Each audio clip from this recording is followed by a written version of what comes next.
Minimum wage. Let's start off with minimum wage, all right? Minimum wage in California is changing the landscape of business. It's changing the landscape of the people, the workers, everything.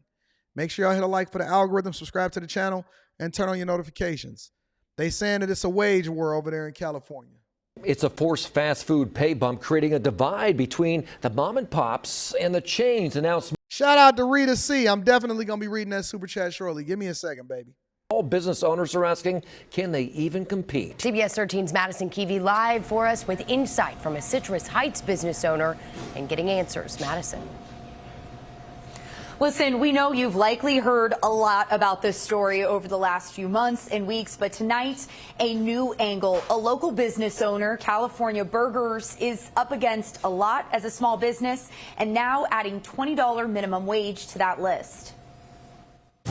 Fresh out of the fryer, over on the grill. This is California Burgers. This Citrus Heights staple has been cooking up fresh food for 30 years. We're just trying to make do, essentially, just to get past this, this tough year. Things got tougher Monday. New in California, a pay bump for fast food workers at restaurants with 60 or more locations. We already have a problem retaining employees as it is for this line of work. And now it's going to be even more difficult when someone can go to like a McDonald's and get paid $20 an hour. Fast food workers at chains will now make at least $20 an hour. The same job at a family-owned restaurant, $16 an hour. They never had to put the official minimum wage for California at $20 an hour, which a 20 to 25% pay bump is crazy. 20 to 25% pay bump is crazy, but they never had to put the minimum wage up to that for every business because they're going to give you a white lie. A white lie is a little bit of truth mixed into it or not the full truth told, and so it's a white lie. It's like playing poker, right? And then somebody says, you got it?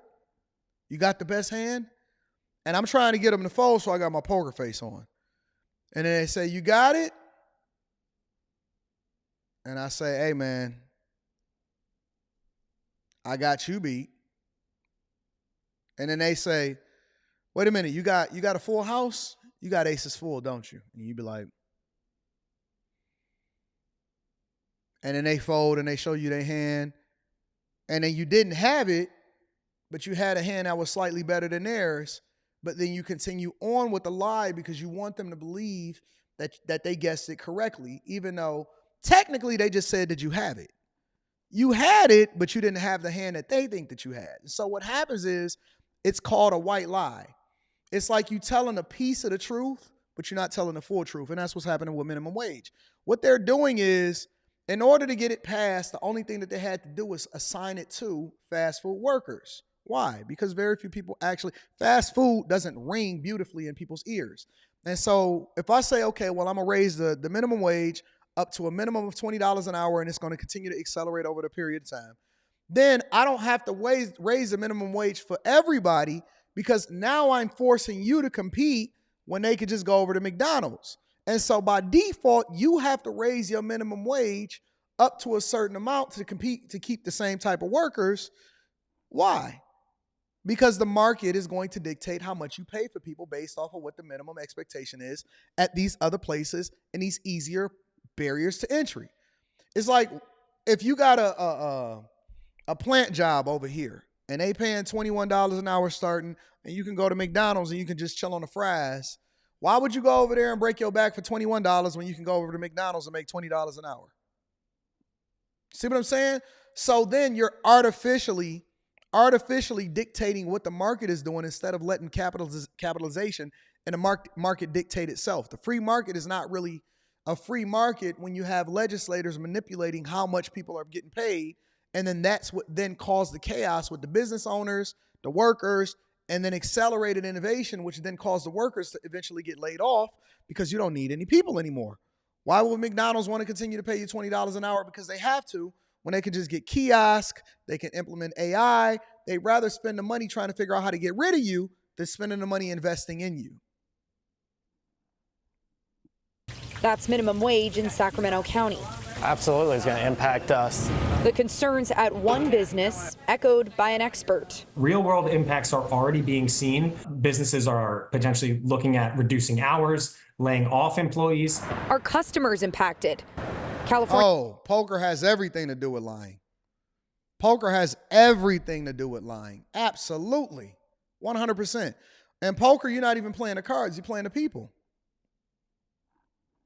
Burger's co-owner Theodore Lenardos explains. Our margins are already pretty tight, and it's not like we can just raise prices because everyone always it seems like they're tight on funds, which we understand. Can't really do that because it just, you're pricing people out. What feels like a lose-lose for Lenardos is another reason he hopes locals will stop here over the big guys. Nope, he's wrong. So if not money, then what? The owners here at California Burgers tell me that they can offer flexible schedules in a way that the big corporations, the McDonald's, just simply can't.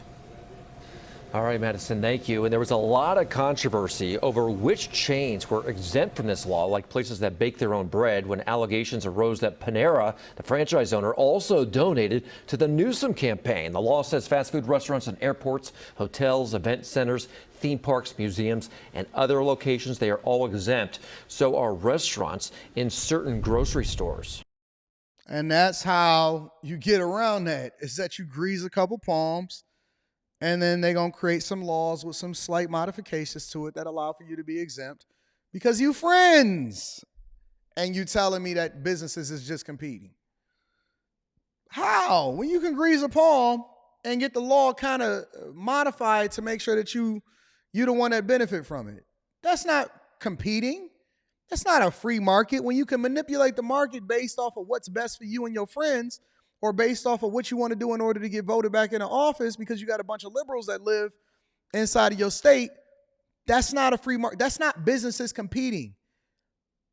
That's you manipulating the market and then forcing businesses to meet your expectations. That's a difference. That's not a free market. That's a manipulated market. It's much different. All right. Here's another take on MSNBC or CNBC about this fast food hike. And I believe that this is coming straight from a McDonald's California franchisee that owns multiple different stores. Now joining us with an on-the-ground take on the new fast food minimum wage in California is Scott Roderick, a McDonald's franchisee in California. He owns and operates 18 restaurants in the northern part of the state. And Scott, why don't you just tell us what it's meant from your perspective? Well, good morning, Becky. Thank you for having me.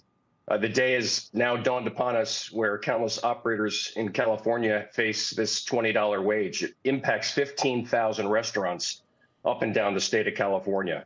It's going to be the most serious challenge for entrepreneurs that do business on the franchising platform. The vast majority of these restaurants run by small business proprietors who do business on the franchising platform, and the vast majority being family owned and operated, just like my restaurants. You know, I want to underscore the words family owned because franchisees are not large global corporations. The restaurant brands that we franchise might be national in name, but franchisees are local business operators. And that's the thing that people don't understand. It's legislators and casual observers that don't understand how money works or don't understand business.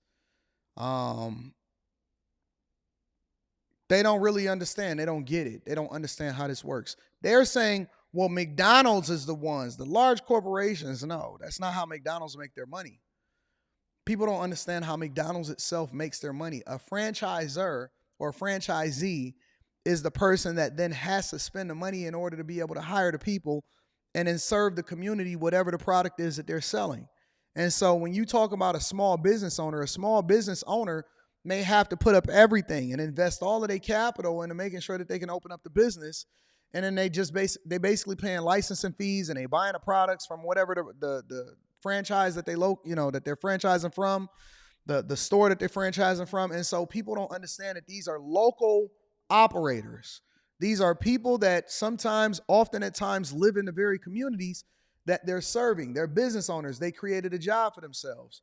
and then they created jobs for other people, and they're serving their community. And a lot of you don't understand the fact that small businesses is the backbone of America.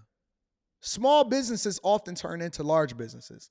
Small businesses often turn into initial public offerings and they go public, right? This is the way that America was able to really grow and outpace everybody else. Once you got into the modern age of people being able to choose for themselves of what it is that they wanted to do, right? And that's why capitalism, although not perfect, has been a way that the American society has largely pulled itself above everybody else and been much more profitable, and we have less poverty here than we do in any other part of the world. These are local owners and operators of these businesses, and then we're tying it to a national chain that then says, well, the national chain itself has over 60 locations, but the franchisee doesn't. The franchisee is not a part of the national chain. They're just basically licensing the name, the business acumen, and the products in order to invest in it themselves so that they don't have to create another brand and market it on an individual level, right? So it's not as clean cut as, oh man, Starbucks, McDonald's, Burger King. It's not that simple. It's an important fact that somehow seems to get lost in the legislation that was crafted. And as you stated earlier regarding, it is absolutely the intent and consequences. And for many, what makes this legislation unprecedented, let alone extraordinary, is that it only benefits employees who work in franchise restaurants. Whether you own one single donut shop or 10 donut shops in California, if you're part of a franchise brand with 60 or more locations, the new wage mandate is going to apply to you. And as you just stated, this is an extraordinary wage jump, 25% overnight. It's a serious concern for two reasons. First, it targets only fast food restaurants. And second, the sheer scale of the impact is just breathtaking. Historically, as you said about step-laddered approach, many cities have studied and put forth living wages with annual CPI bumps. Certainly the city that I opened my first McDonald's in, San Francisco, is one great example of that. They chose a fair living wage. They set an annual CPI cap, and it allows us to plan for that as small business owners. It's fair to the employees, and it's fair to people who create the jobs. We've already heard that some pizza delivery stores, for instance, have laid off or gotten rid of 1,000 jobs or more ahead of this, that they're just not going to do that anymore. They'll use the Uber and Lyft apps to go ahead and have deliveries done that way. Uber and Lyft don't have to abide by that because their employees are not employees, they're contractors. You look at these, which we're going to get into that in a minute. What are you doing in preparation? Are you going to lay people off, or are you going to find other ways to make up and make good for that 25% increase in wages? Well, obviously, my team is focusing on every possible action to survive and maybe even thrive in the tumult that's going to start today. Obviously, one of the most critical levers that I can use as a business owner is price, but I certainly can't charge $20 for a Happy Meal. So I have got to be aggressive in seeking labor efficiencies to drive the top line. I've got to. What does that mean to seek labor efficiencies? It means that whereas you had 2, 3, 4 people, hopefully one person can do the job before while getting a 25% pay increase. That's what it means. That's what it means. It means you're going to have less people doing more work because they want to get paid more money. And then on top of that, it also means that we're looking to figure out how we can implement technology to where we won't need more people and we can minimize the impact of what's going on. That's what it means. That's what it means. And then hopefully we can minimize the amount of money that we have to pass over into the consumer spending in order to keep these people because our margins were already thin. Accelerate the digital channels even more. I've got to promote more off-premise delivery.